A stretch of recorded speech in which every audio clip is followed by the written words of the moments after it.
Ngasisu miyamgidamakta nungairaba pungawari ama puduna lakjari. Wari asibu thabirakpa D.N. Khuman. Wari asigi mamingna laigi macha ani.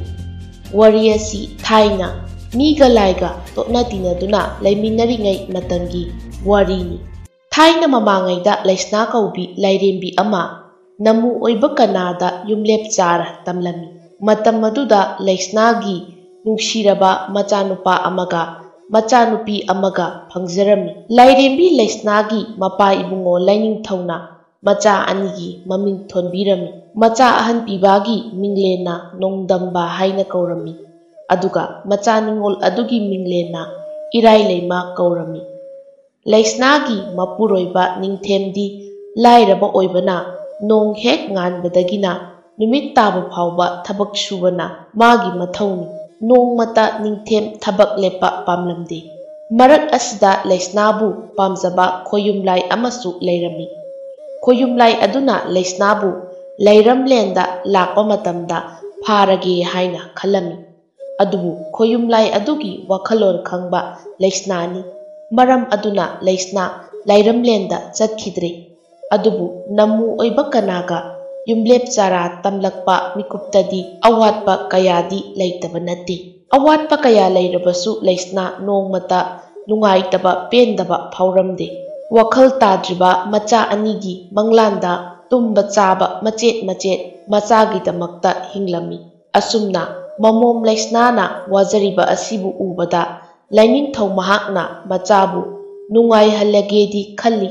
Adubu mapa ibungo laining-thauna machabu lairamlenda nongmata oirabasu lau yaifa marang kainaba ipana lupa mani mukta pige phawba hairami. Adubu laisnanadi madu yaramde. Macha laisnana yadabagi maram pumbasu mapa laining-thauna khanglami. Adubu khoyumlai mayamgi marakta sayetnaba nungainadaba ama lakani khanbaduna tuminna leirami. Ningthemna suraga phanglakpa kharana makhoi mama machagi chakhau phawbudi hanghallamde. Adubu nungaiba thabakmakti oidabanina ningthemsu masa ado nongmagi sokpa helai. Marak asida laisna nungti numit khudingi kapchai. Adubu lairembi laisnagi mikap ase lairamlen yaurakhi. Mahakpu pamjaba lai pakhang adudi miraibakta kumba haibado pamdabana nongmadi laisna lairamlenda lakini khanna ngaijari. Asumna lairakpana haujikti chahi kaya haujinkre. Matam aduda nongdamba chahi 10 mapung phare. Aduga machanupi irai leimadi chahi 13 mapung phare. Matam asida ningthemdi thabak sumanbagi masa ado laina oiduna naraga laikre. Laisna kari taugani haifam khangkhidre. Pumnamak ase laining-thau mahakti yengba ngamlaktre. Karigumba khara piragesu khanjai. Adubu mamom laisnana yadaba asida pangal thokpa ngamlamde. Nongma laisnana ningthengi manakta changlaktuna choktharaba khonjelna asumna hairei. Taribro nanai oibi ai karigumba amatta haijageba. O laisna hayu kari hainingbage ifamda. Ataigi nate aikhoi anigi icha anise haujikti sauba sarep pharakle masung mamanaba kayagi mirak tinbadi phangdredo. Ha kari haiba laisna aigi icha nongdamba amadi irai leima mirak tinba phangdre haiba pumnamak ase aina lairaba oirubananiko. Aduga mapa ama oina ichasing amadi nahaki naning tunghanbadi ngamdrabako. Asi hairaga ningthem thamoi kaina kapli. Matam aduda ningthem khudak aduda wakhal ado waman khibana gyan mangbagum tuminna leiki. Matam aduda macha ani adudi sumangda sanari.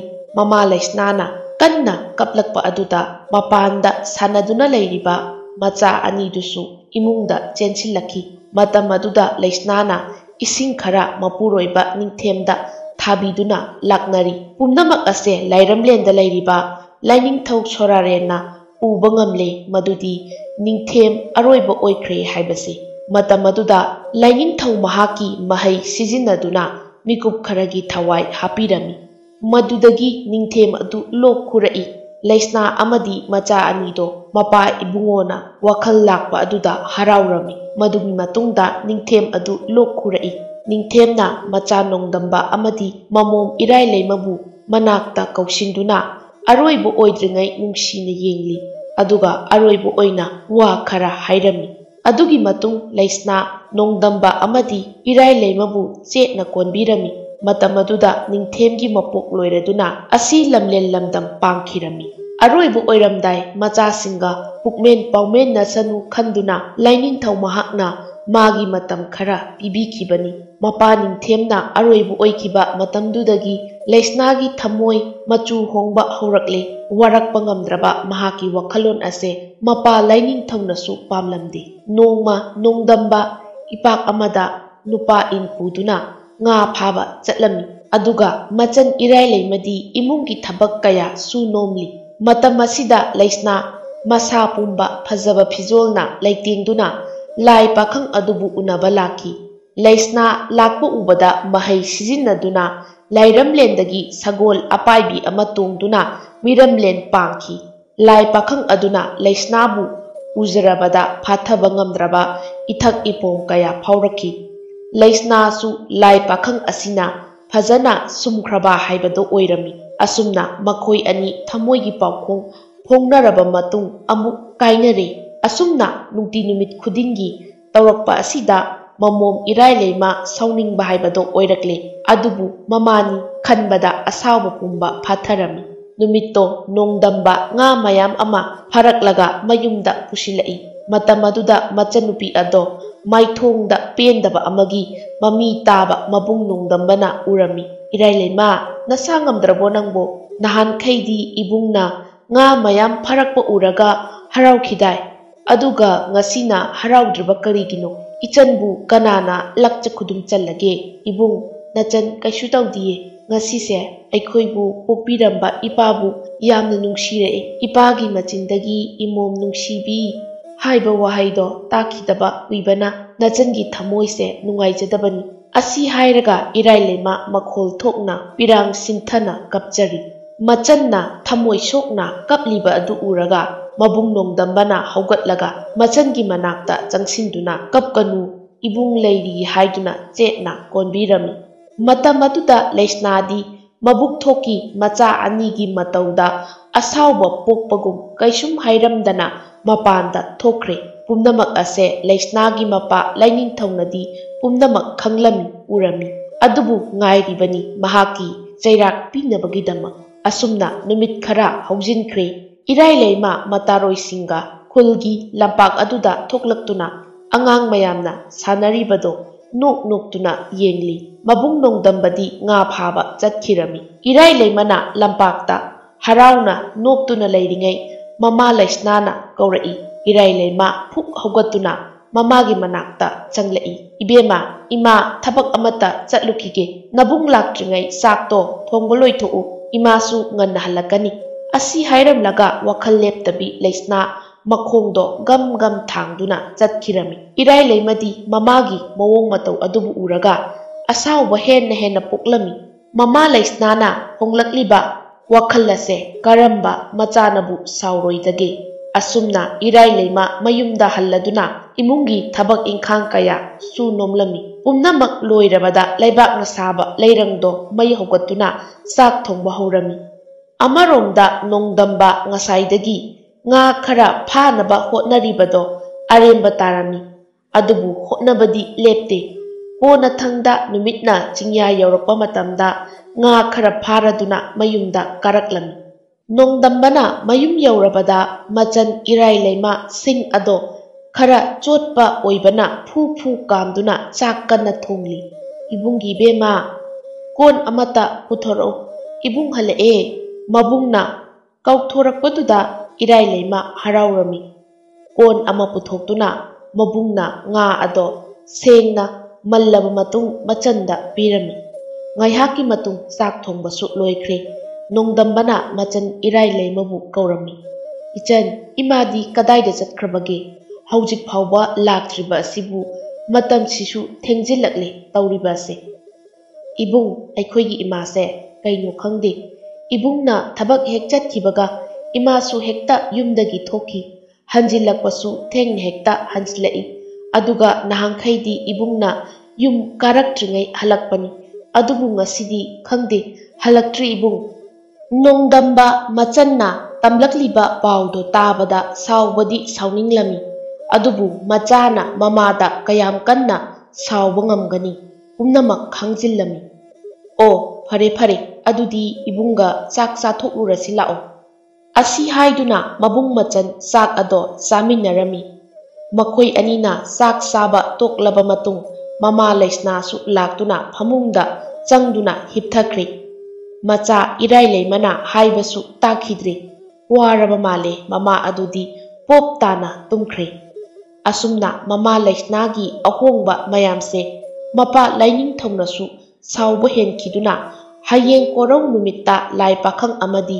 mamom laisna anise nung olhallage khankhirami asigumba ahakpa chairak ase pidrabadi tungi charol surol kayada akaiba lakpa tare khanduna laisnagi maral ngakpi khidre asumna ahingsimadi mama macha makhoi ahum nungaina khomlen tungkul talami mathangi numitni nongdamba mahausagumna nga tungol ama pairiduna nga phaba chatkhirami irai leimana imung manung loisinduna leiri tanja aduda mama laisnana ibema irai leima ayuki chak thongnaba tawroko aduga imagidi ha puranu ngasidi imanabi amagi mayumda chak chanaba chatluge asi hairamlaga areiba kaya ama set chaduna yumdagi thokre irai leimadi mamabu yengduna leihauri amaromda khoyumlai pakhang aduna hanagum sagol masa panba adu tongduna miramlen maikei panglakli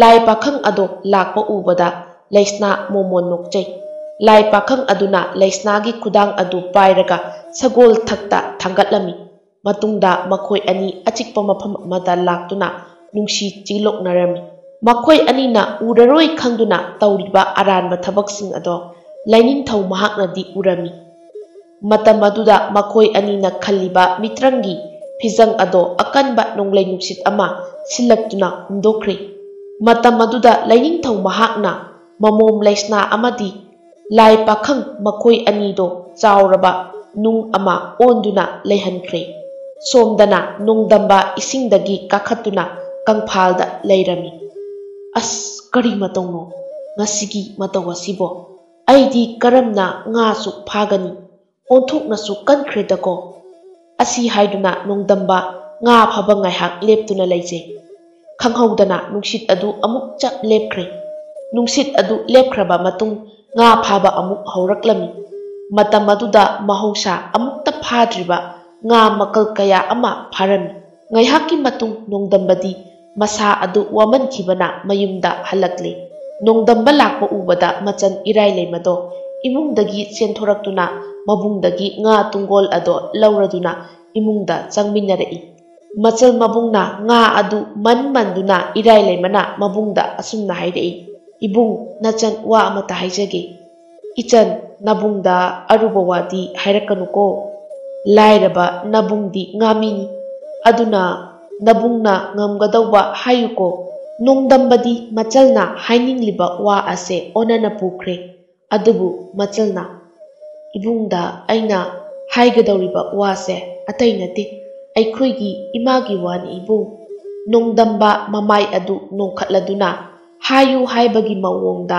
machanda mangak nomlai ibung aikhoigi imase handakti macha aikhoibu nungsiba poktre haibase khangjari macha aibu poktabi amagum thinasu chaibi as ichan mama amana masada chaibabu karigi waraugadawribano sese ibung haige ta ima ipa haibasidi aikhoi anigidi asengba isorniko aduga makhoina chai thangliba asina macha aikhoibu nungsibagi phahaningbagini maduda ichanna wararido nabungdi yaningdeko ibung nachan khuding makhangje adubu ibungna yumdagi thabak thokhibaga imasu adumak thoki ngasisu ayuki chak haplamganu hairamlaga phajaba phijet kaya set chaduna thokre macha moiribasu aidi yaningde khangba ngamdre ibung ꯀꯔꯤ ꯍꯥꯏꯕ? ꯏꯃꯥꯗ ꯑꯗꯨꯝꯅ ꯍꯥꯏꯕꯗꯤ? ꯑꯁꯤ ꯍꯥꯏꯔꯒ ꯃꯆꯜ ꯏꯔꯥꯏꯂꯩꯃꯒꯤ ꯈꯖꯥꯏꯗ ꯈꯨꯄꯥꯛꯅ ꯊꯥꯔꯝꯃꯤ꯫ ꯃꯇꯝ ꯑꯗꯨꯗ ꯏꯔꯥꯏꯂꯩꯃ ꯀꯟꯅ ꯀꯞꯂꯛꯈꯤ꯫ ꯃꯆꯟꯒꯤ ꯃꯃꯥꯏꯗ ꯊꯥꯔꯨꯔꯤꯕ ꯃꯈꯨꯠꯇꯣ ꯌꯦꯡꯗꯨꯅ ꯅꯣꯡꯗꯝꯕ ꯃꯃꯤꯠꯇꯒꯤ ꯃꯄꯤ ꯏꯔꯥꯁꯨ ꯁꯤꯟꯊꯔꯛꯏ꯫ ꯏꯆꯟ, ꯀꯔꯤꯅꯣ ꯅꯍꯥꯛꯅ ꯏꯃꯥꯕꯨ ꯑꯗꯨꯛ ꯍꯟꯊꯅ ꯈꯜꯂꯤꯕꯗꯤ? ꯑꯁꯤ ꯍꯥꯏꯔꯒ ꯃꯆꯟꯕꯨ ꯃꯕꯨꯡꯒꯤ ꯃꯊꯥꯗ ꯆꯦꯠꯅ ꯀꯣꯟꯁꯤꯟꯕꯤ꯫ ꯃꯆꯟꯁꯨ ꯀꯞꯄ ꯂꯦꯞꯈꯤꯗ꯭ꯔꯦ꯫ ꯃꯕꯨꯡꯅ ꯃꯆꯟꯕꯨ ꯐꯨꯔꯨꯕꯗꯣ ꯑꯗꯨꯅ ꯃꯔꯝ ꯑꯣꯏꯔꯒ ꯅꯣꯡꯗꯝꯕ ꯊꯃꯣꯏ ꯀꯥꯏꯔꯝꯃꯤ꯫ ꯃꯆꯟꯁꯨ ꯃꯕꯨꯡꯁꯨ ꯑꯅꯤꯃꯛ ꯄꯨꯟꯅ ꯀꯞꯃꯤꯟꯅꯔꯤ꯫ ꯃꯕꯨꯡꯅ ꯃꯆꯟꯕꯨ ꯊꯦꯝꯕ ꯂꯦꯞꯇ꯭ꯔꯤ꯫ ꯏꯆꯜ ꯅꯨꯡꯁꯤꯕꯤ, ꯏꯕꯨꯡꯒꯤꯗꯤ ꯊꯋꯥꯏꯅꯦ ꯅꯍꯥꯛꯀꯤ ꯈꯜꯂꯒꯅꯦ ꯉꯁꯤ ꯐꯥꯎꯗ ꯅꯕꯨꯡꯅ ꯍꯤꯡꯂꯤꯕꯁꯦ꯫ ꯏꯕꯨꯡ ꯑꯃꯨꯛ ꯍꯟꯅ ꯏꯆꯟꯗ ꯐꯨꯔꯔꯣꯏꯌꯦ, ꯑꯃꯨꯛ ꯍꯟꯅ ꯀꯟꯅꯁꯨ ꯆꯩꯔꯔꯣꯏ꯫ ꯁꯦ, ꯏꯕꯨꯡ ꯂꯥꯟꯈ꯭ꯔꯦ, ꯀꯞꯄ ꯇꯣꯛꯂꯣ ꯏꯆꯟ꯫ ꯑꯁꯨꯝꯅ ꯊꯦꯝꯕꯤꯔꯕꯗ ꯃꯆꯟꯁꯨ ꯀꯞꯈꯤꯗ꯭ꯔꯦ꯫ ꯃꯕꯨꯡ ꯃꯆꯟ ꯍꯥꯎꯕ ꯍꯥꯎꯇꯕ ꯆꯥꯛ ꯆꯥꯃꯤꯟꯅꯔꯝꯃꯤ꯫ ꯅꯣꯡꯗꯝꯕ ꯋꯥꯈꯜ ꯅꯨꯡꯉꯥꯏꯌꯨ ꯍꯥꯏꯕ ꯌꯥꯈꯤꯗ꯭ꯔꯦ꯫ ꯃꯆꯟꯅ ꯍꯔꯥꯎꯅꯕꯅꯤ ꯍꯥꯏꯗꯨꯅ ꯐꯥꯒꯤ ꯀꯌꯥꯁꯨ ꯇꯧꯔꯝꯃꯤ꯫ ꯀꯣꯟꯅ ꯊꯪꯗ ꯃꯕꯨꯡ ꯃꯆꯜ ꯍꯔꯥꯎ ꯍꯔꯥꯎ ꯂꯩꯃꯤꯟꯅꯈꯤ꯫ ꯑꯁꯨꯝꯅ ꯅꯨꯃꯤꯠ ꯇꯥꯔꯛꯂꯦ꯫ ꯏꯔꯥꯏꯂꯩꯃꯗꯤ ꯂꯩꯔꯪ ꯑꯗꯨ ꯃꯩ ꯊꯥꯒꯠꯇꯨꯅ ꯆꯥꯛ ꯊꯣꯡꯖꯔꯤ꯫ ꯑꯁꯨꯝꯅ ꯆꯥꯛ ꯊꯣꯡꯕ ꯂꯣꯏꯔꯐꯥꯎꯕ ꯃꯃꯥ ꯂꯩꯁꯅꯥꯗꯤ ꯃꯌꯨꯝꯗ ꯍꯜꯂꯛꯇ꯭ꯔꯤ꯫ ꯃꯆꯟꯅ ꯍꯥꯏꯈꯤꯕ ꯃꯌꯥꯝ ꯑꯗꯨ ꯂꯦꯞꯇꯅ ꯅꯤꯡꯁꯤꯡꯂꯛꯏ ꯅꯣꯡꯗꯝꯕꯁꯨ꯫ ꯑꯗꯨꯕꯨ ꯃꯃꯥꯗꯤ ꯊꯦꯡꯖꯤꯜꯂꯛꯂꯕ ꯃꯇꯝ ꯐꯥꯎꯕ ꯍꯜꯂꯛꯈꯤꯗ꯭ꯔꯦ꯫ ꯃꯃꯥ ꯍꯜꯂꯛꯇ꯭ꯔꯕ ꯑꯗꯨꯗ ꯅꯨꯡꯉꯥꯏꯇ ꯅꯨꯡꯉꯥꯏꯇ ꯃꯕꯨꯡ ꯃꯆꯟ ꯆꯥꯛ ꯆꯥꯃꯤꯟꯅꯔꯤ꯫ ꯑꯗꯨꯕꯨ ꯄꯨꯛ ꯊꯟꯅ ꯍꯔꯥꯎꯅ ꯆꯥꯕ ꯍꯥꯏꯕꯗꯨꯗꯤ ꯑꯣꯏꯈꯤꯗ꯭ꯔꯦ꯫ ꯑꯁꯨꯝꯅ ꯃꯃꯥ ꯂꯩꯁꯅꯥ ꯅꯨꯃꯤꯠ ꯁꯤꯡꯒꯨꯝ ꯀꯌꯥ ꯃꯌꯨꯝꯗ ꯍꯜꯂꯛꯈꯤꯗ꯭ꯔꯦ꯫ ꯅꯣꯡꯗꯝꯕ ꯑꯃꯗꯤ ꯏꯔꯥꯏꯂꯩꯃꯗꯤ ꯃꯃꯥ ꯑꯁꯤꯒꯤ ꯑꯋꯥꯕ ꯇꯥꯔꯤꯕ ꯑꯁꯦ ꯈꯪꯖꯔꯝꯗꯦ꯫ ꯑꯗꯨꯒ ꯃꯃꯥ ꯂꯩꯁꯅꯥ ꯑꯁꯤ ꯂꯥꯏꯔꯦꯝꯕꯤꯅꯤ ꯍꯥꯏꯕꯁꯨ ꯈꯪꯂꯝꯗꯦ꯫ ꯊꯥ ꯀꯌꯥꯁꯨ ꯍꯧꯈ꯭ꯔꯦ, ꯑꯗꯨꯕꯨ ꯃꯃꯥ ꯂꯩꯁꯅꯥ ꯍꯜꯂꯛꯄ ꯀꯧꯕ ꯂꯩꯈꯤꯗ꯭ꯔꯦ꯫ ꯁꯨꯗꯕꯗꯤ ꯌꯥꯗꯕꯅꯤꯅ ꯅꯨꯃꯤꯠ ꯑꯗꯨꯁꯨ ꯅꯣꯡꯗꯝꯕ ꯑꯌꯨꯛ ꯑꯃꯗ ꯉꯥ ꯐꯥꯒꯗꯕꯒꯤ ꯏꯟ ꯑꯃꯗꯤ ꯇꯨꯡꯒꯣꯜ ꯑꯗꯣ ꯄꯥꯏꯔꯒ ꯃꯄꯥꯟꯗ ꯊꯣꯛꯂꯛꯏ꯫ ꯃꯇꯝ ꯑꯗꯨꯗ ꯃꯆꯟ ꯏꯔꯥꯏꯂꯩꯃꯅ, ꯏꯕꯨꯡ, ꯉꯁꯤꯗꯤ ꯏꯕꯨꯡꯒꯤ ꯇꯨꯡ ꯏꯟꯖꯔꯛꯀꯦ꯫ ꯏꯕꯨꯡꯒꯤ ꯅꯥꯛꯇ ꯂꯩꯔꯒ ꯅꯆꯜꯒꯤ ꯑꯋꯥꯕꯁꯦ ꯀꯣꯛꯆꯩ꯫ ꯑꯗꯨꯕꯨ ꯃꯕꯨꯡꯅꯗꯤ ꯋꯥꯒꯅꯤ, ꯂꯥꯛꯀꯅꯨ ꯍꯥꯏꯔꯝꯃꯤ꯫ ꯃꯆꯜ ꯑꯗꯨꯅꯁꯨ ꯂꯥꯛꯀꯅꯤ ꯍꯥꯏꯕ ꯌꯥꯗ꯭ꯔꯕꯗꯤ ꯆꯥꯛ ꯆꯥꯔꯣꯏ ꯍꯥꯏꯗꯨꯅ ꯀꯞꯇꯨꯅ ꯂꯩꯈ꯭ꯔꯦ꯫ ꯃꯇꯝ ꯑꯗꯨꯗ ꯃꯕꯨꯡꯅ ꯍꯣꯏ ꯍꯣꯏ ꯍꯥꯏꯗꯨꯅ ꯃꯆꯜꯕꯨ ꯄꯨꯕꯤꯔꯝꯃꯤ꯫ ꯑꯁꯨꯝꯅ ꯃꯕꯨꯡ ꯃꯆꯜ ꯅꯨꯃꯤꯠ ꯑꯁꯤꯗꯒꯤ ꯉꯥ ꯐꯥꯕ ꯆꯠꯃꯤꯟꯅꯔꯝꯃꯤ꯫ ꯃꯈꯣꯏ ꯑꯅꯤꯒꯤ ꯅꯨꯡꯁꯤꯅꯕ ꯃꯇꯧ ꯑꯃꯗꯤ ꯑꯋꯥꯕꯁꯦ ꯎꯔꯗꯨꯅ ꯃꯄꯨ ꯂꯥꯏꯅꯤꯡꯊꯧꯅ ꯍꯅꯨꯕ ꯑꯃꯒꯤ ꯁꯥꯌꯣꯜ ꯑꯣꯜꯂꯒ ꯃꯆꯜ ꯃꯕꯨꯡꯅ ꯉꯥ ꯐꯥꯔꯤꯉꯩ ꯂꯥꯏꯔꯝꯂꯦꯟꯗꯒꯤ ꯀꯨꯝꯂꯛꯂꯝꯃꯤ꯫ ꯃꯈꯣꯏ ꯑꯅꯤ ꯎꯕꯗ ꯃꯄꯨ ꯂꯥꯏꯅꯤꯡꯊꯧ ꯃꯤꯠ ꯀꯨꯞꯇꯅ ꯅꯨꯡꯁꯤꯅ ꯌꯦꯡꯗꯨꯅ ꯂꯩꯔꯝꯃꯤ꯫ ꯏꯔꯥꯏꯂꯩꯃꯅ ꯂꯦꯞꯇꯨꯅ ꯂꯩꯔꯤꯕ ꯑꯍꯜ ꯑꯃꯒꯤ ꯁꯥꯌꯣꯜꯗ ꯂꯩꯔꯤꯕ ꯑꯗꯨꯕꯨ ꯎꯔꯝꯃꯤ꯫ ꯃꯗꯨ ꯎꯕꯗ ꯏꯔꯥꯏꯂꯩꯃ ꯑꯍꯜ ꯑꯗꯨꯒꯤ ꯃꯅꯥꯛꯇ ꯆꯪꯂꯛꯇꯨꯅ, ꯏꯄꯨ, ꯏꯄꯨꯕꯨ ꯃꯐꯝ ꯀꯗꯥꯏꯗꯒꯤꯅꯣ? ꯅꯨꯡꯁꯥꯁꯨ ꯀꯟꯅ ꯁꯥꯈ꯭ꯔꯦ, ꯏꯄꯨꯁꯨ ꯋꯥꯔꯝꯂꯅꯤ꯫ ꯑꯁꯤ ꯍꯥꯏꯗꯨꯅ ꯑꯍꯟ ꯑꯗꯨꯕꯨ ꯅꯨꯡꯁꯥꯒꯤ ꯃꯩꯁꯥꯗꯒꯤ ꯉꯥꯛꯊꯣꯛꯅꯕ ꯐꯤ ꯑꯃꯅ ꯅꯨꯡꯁꯥ ꯑꯗꯨꯕꯨ ꯈꯨꯝꯖꯤꯟꯕꯤꯔꯤ꯫ ꯀꯪꯐꯥꯜꯗ ꯃꯆꯟꯅ ꯇꯧꯔꯤꯕꯗꯣ ꯃꯕꯨꯡꯅꯁꯨ ꯎꯔꯗꯨꯅ ꯏꯁꯤꯡꯗꯒꯤ ꯀꯪꯐꯥꯜꯗ ꯍꯥꯊꯨ ꯍꯥꯊꯨ ꯀꯥꯈꯠꯂꯛꯏ꯫ ꯏꯆꯟ, ꯏꯄꯨꯁꯤꯕꯨ ꯀꯅꯥꯅꯣ? ꯌꯥꯝꯅ ꯆꯣꯛꯊꯅꯁꯨ ꯎꯔꯦ꯫ ꯑꯁꯤ ꯍꯥꯏꯔꯒ ꯃꯅꯥꯛ ꯑꯗꯨꯋꯥꯏꯗ ꯍꯧꯔꯤꯕ ꯑꯄꯤꯛꯄ ꯄꯥꯝꯕꯤ ꯈꯔ ꯊꯨꯗꯦꯛꯂꯒ ꯃꯗꯨ ꯑꯃꯨꯛ ꯂꯩꯕꯥꯛꯇ ꯌꯨꯡꯗꯨꯅ ꯐꯤ ꯑꯗꯨꯅ ꯈꯜꯂꯒ ꯑꯍꯜ ꯑꯗꯨꯕꯨ ꯄꯣꯊꯥꯍꯜꯂꯝꯃꯤ꯫ ꯅꯣꯡꯗꯝꯕꯅ ꯐꯥꯔꯤꯕ ꯑꯆꯧꯕ ꯉꯥ ꯈꯔ ꯃꯩ ꯆꯥꯛꯍꯜꯂꯒ ꯃꯩꯊꯛꯇ ꯌꯥꯏꯔꯝꯃꯤ꯫ ꯉꯥ ꯑꯗꯨ ꯃꯨꯜꯂꯕꯗ ꯑꯍꯜ ꯑꯗꯨꯗ ꯅꯨꯡꯁꯤꯅ ꯏꯟꯕꯤꯔꯤ꯫ ꯃꯄꯨ ꯂꯥꯏꯅꯤꯡꯊꯧ ꯑꯗꯨꯅ ꯃꯁꯨ ꯅꯨꯄꯥ ꯑꯃꯁꯨꯡ ꯃꯁꯨ ꯅꯨꯄꯤ ꯑꯅꯤꯗꯨꯒꯤ ꯃꯤꯅꯨꯡꯁꯤꯗꯨ ꯎꯕꯗ ꯂꯣꯠꯇꯨꯅ ꯂꯩꯕ ꯉꯝꯂꯛꯇ꯭ꯔꯦ꯫ ꯃꯔꯝ ꯑꯗꯨꯅ ꯃꯁꯥꯒꯤ ꯑꯁꯦꯡꯕ ꯁꯛꯇꯝꯗ ꯑꯣꯟꯊꯣꯔꯛꯇꯨꯅ ꯑꯁꯨꯝꯅ ꯍꯥꯏꯔꯛꯏ, ꯏꯄꯨꯒꯤ ꯅꯣꯡꯗꯝꯕ, ꯏꯄꯨꯒꯤ ꯏꯔꯥꯏꯂꯩꯃ, ꯑꯩ ꯑꯁꯦ ꯅꯈꯣꯏꯅ ꯃꯁꯛ ꯈꯪꯗ꯭ꯔꯕ ꯑꯩ ꯅꯈꯣꯏ ꯑꯅꯤꯒꯤ ꯑꯁꯦꯡꯕ ꯅꯄꯨꯗꯨꯅꯦ꯫ ꯅꯣꯡꯗꯝꯕ ꯑꯃꯗꯤ ꯏꯔꯥꯏꯂꯩꯃ ꯃꯃꯥꯏ ꯃꯃꯥꯏ ꯌꯦꯡꯅꯩ꯫ ꯑꯃꯨꯛꯁꯨ ꯃꯄꯨꯅꯤ ꯍꯥꯏꯕꯗꯨꯗ ꯌꯦꯡꯖꯩ꯫ ꯅꯣꯡꯗꯝꯕꯅ ꯃꯈꯣꯡ ꯁꯣꯛꯅ ꯈꯨꯔꯨꯝꯗꯨꯅ ꯍꯥꯏꯖꯩ, ꯏꯄꯨ, ꯅꯁꯨ ꯑꯩꯈꯣꯏꯗꯤ ꯏꯄꯨꯅꯤ ꯍꯥꯏꯕꯁꯦ ꯈꯪꯖꯗ꯭ꯔꯦ꯫ ꯑꯁꯦꯡꯕ ꯋꯥꯔꯤ ꯑꯗꯣ ꯏꯄꯨꯅ ꯂꯤꯕꯤꯌꯨ꯫ ꯃꯄꯨ ꯂꯥꯏꯅꯤꯡꯊꯧꯅ ꯋꯥꯔꯤ ꯄꯨꯝꯕ ꯃꯀꯣꯛꯇꯒꯤ ꯂꯤꯔꯛꯈꯤ꯫ ꯋꯥꯔꯤ ꯑꯗꯨꯕꯨ ꯇꯥꯔꯕ ꯃꯇꯨꯡ ꯃꯈꯣꯏꯕꯨ ꯄꯣꯛꯄꯤꯔꯝꯕꯤ ꯏꯃꯥ ꯑꯗꯣ ꯂꯥꯏꯔꯦꯝꯕꯤꯅꯤ ꯍꯥꯏꯕ ꯈꯪꯖꯔꯦ꯫ Adugi matung mapu Lainingthaugi makhong konduna Ipu Lainingthau nasu aikhoidi taibang mapuk oirubana masak khangjarudre nasu anibu ngakpiyu Ipu Lainingthau asi haiduna mapu adubu khurumduna kapjarami sese ipu nane isu anida sauba karisu leite ipu na laklibase nakhoi anigi natau yengba ngamdraduna isu anibu ipugi inakta nungaina leihaningbagi lawba laklibani adubu machal mabung aninadi madu yaramde mamasu nung onkhre haibadagi nungaidabasu phauribani adubu mamagi maralgi matung inna phangjabani khallubada ka hena nungaitaba haibadudi oiramde makhoi anina mapu Lainingthaugi matung inba pamdriba asidi ataigi nate lairaba mapana wana suja nomjaraga sagatlamba yum inkhol asi thadokningdabagi oirami mapu Lainingthaunasu masu anigi apamba pumba khanglami lairamlenda chatlasi haibado yararoi haiba khanglami Ipu Lainingthau nasu anina ipuda wafam amatang haijage aikhoigidi hojik ipa imasu leitre marakta Ipu Lainingthaugi nanakta lakpa phangnaba mahai adubu nasuda pinabiramo ipu mapu Lainingthauna isu anina lairamlenda lakningba matamda mit ushinduna ipubu ningsingu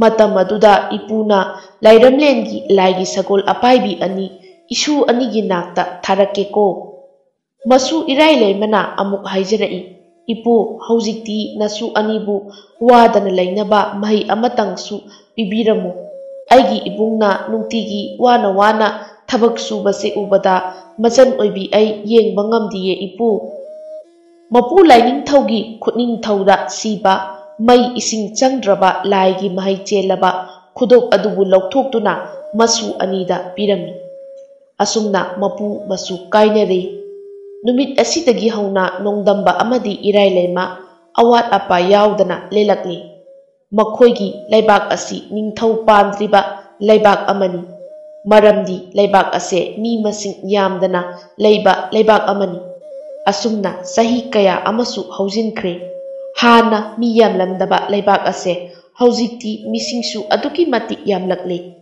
adubu ningthau panba laibak haibadudi oidri nongma irai leima amadi nongdamba mapugi manakta satsi hainaduna mamit ushinduna mapubu ningsingjai matam aduda lairamlendagi masa panba laigi sagol ani khudakta nongdamba amadi irai leimagi manakta mehe khongduna paitharakki mamit pangthorakpa matamda laigi sagol anido sumangda lairami masal mabung anido sagol aduda kakhatuna mapu Lainingthaugi manakta paikhirami mikup kharagi tungda mapugi manak yauraduna masu aniduna mapu Lainingthaugi makhong sokna khurumjarami yare isu anina ipugi nakta lakpase ipu aduki matik harauba haibado oiredo hayu isu anina apambado ipuna pigani apambado hairo matam aduda nongdambana Ipu Lainingthau nasu anina lakjabadi atai sintha amagi nachade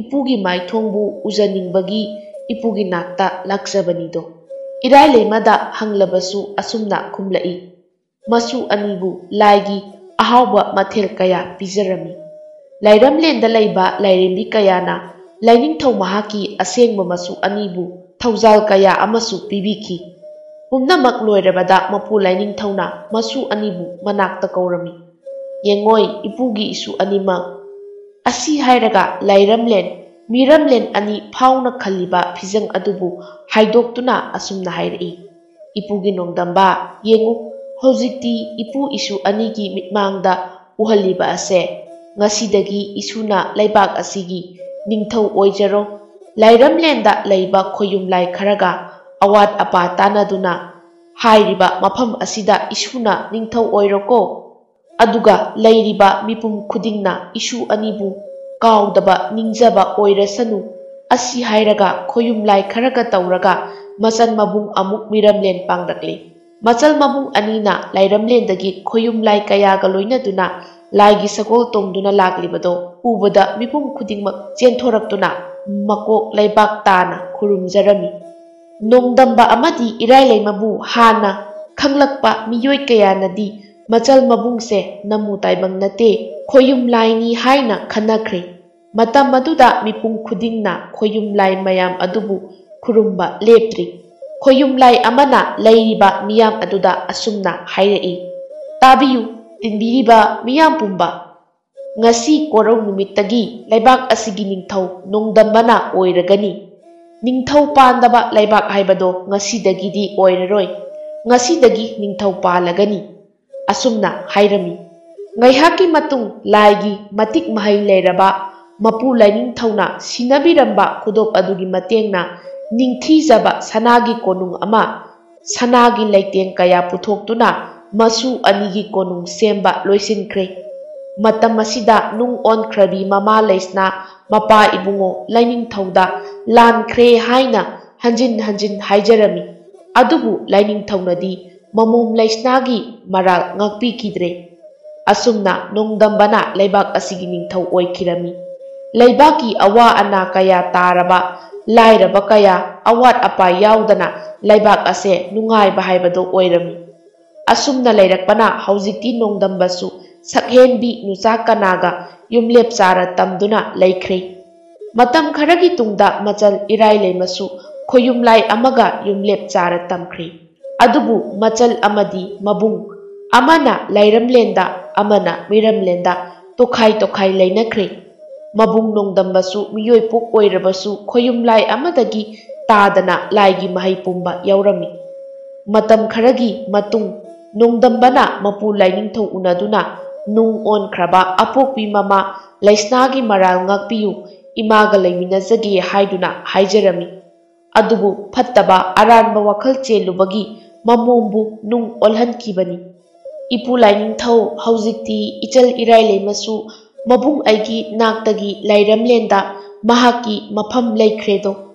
Haujikti nasu ai naitong oihaure. Aigi imabu ipugi thaujaldagi nasuda khusinabiro ipu. Asumna mamitta mapitana haijaraki. Matam aduda asauba pumba phajinduna asumna hairei. Phare isugi kairaba thamoido ipuna yengba ngamdre. Maram aduna masana tauruba aranba adugi saibi saitheng ado ipuna kokpirage. Aduga nahaki na ima aigi na imom ase amuk hana mahaki mamitna khoyumlai amatta udaba oirasanu. Ngasidagi mahaki punsi ase namu taibang mi amagum oirasanu haina laining thauna hairami. Matam aduda nung oluraba lai pakhang adudi lairamlenda hankre. Aduga laisnadi tumnurabi amagum mafam aduda mikap thoklaki. Mahakna thokiba pumba kharadi ningsingi adubu manglan oiramgani khanduna mayum maikei panglaki. Matam aduda nongdamba konungi thongjaw wangmada mama laisnabu halakpa ngaijari. Mama laisnanasu konung ubada angakpa oikre. Nongdamba mamana lakadawba lambida mamit kuptana yengduna lairingai mama ado hana setkiba fijet adu kaidana ahan khara oirabi nupi amagum laklibado ubada nongdamba mamagi manakta sensinduna mamabu kurumjarami. Mama laisnasu kapchari. Asumna mama macha konung manungda changlaktuna haukraba wari kaya ningsingli. Mamana machanupi irai leima hanglakpada mabungna ima ichan irai leimadi laibak phabini. Mahakti lairamlenda khoyumlai amaga yumpanduna laikre. Ima nahakna taibangda khudol tamlakiba nacha anibu amuk hana thadokpiranuko. Nachasu laibak asigi ningthau oijare. Adugisu mathakta namung nupisu phangjare. Wahai pumbado tabada laisna harauduna kapchai. Macha nongdambana haibadagi haujikti lairimbi laisna lairimbi amagi mapokta poklabasu phattaba aranba thabak tauruba maramna mahaku pokpa khoyumlai laining thauga numit adudagi laknaba haibado oikre. Adubu nungti numit khudingi mapa laining thawudi lachari.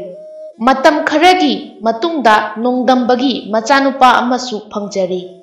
Nongdambagi machanupa ama phangle tabada laibak kayagi ningthau kayasu laklami. Matam aduda lairamlendagi khoyumlai kayasu nongdambagi konungda thunglaki.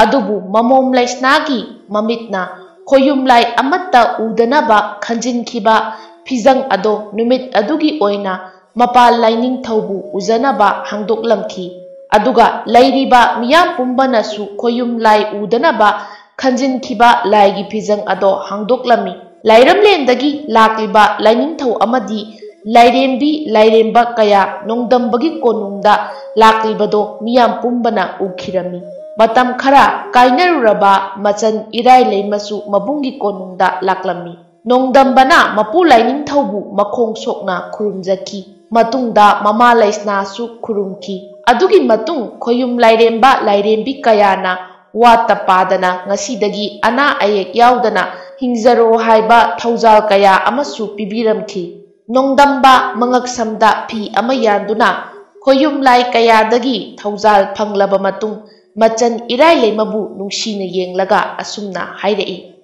ibungi irai leima ichanna lairamlenda laikhre haiduna nabungbudi kaukhinuko tu haujikti aikoi anigi imasu inakta lairedana matam kuina urudraba mamabu ubada irai leima mamitta mapitana kaptuna mamabu khurumjai mamasu mamangda taukiba kayado ningsinglubada machabu chetna amuk konbirami matam magi khongchati leptabanina haujikti masu mapu kainabagi tanja ado yaurakle laisnasu mapa laining thaubu aroiba oina khurumjarami ipa ibungo laining thau namom wafam amata haijage masimadi tabiko ipa ibungo namomna lairamlenda panglakpa ngamdrabasu sandhya matam khudingi hairang lairang makhal suna katchaduna ipa nahakpu ningsingjaba simatangdi mapok asimagi pibiramu mamom kaubanina laining thausu hairiba wa ado yarami amasung masu nongdambadasu thaujal kaya piramki pumnamak adu loiraduna lairamlendagi lakliba khoyumlai pumba miramlen thadokduna lairamlen pangkhirami asumna numit asidagi hauduna nongdamba amadi matam kuina kainaruraba mama laisnaga punna laiminaki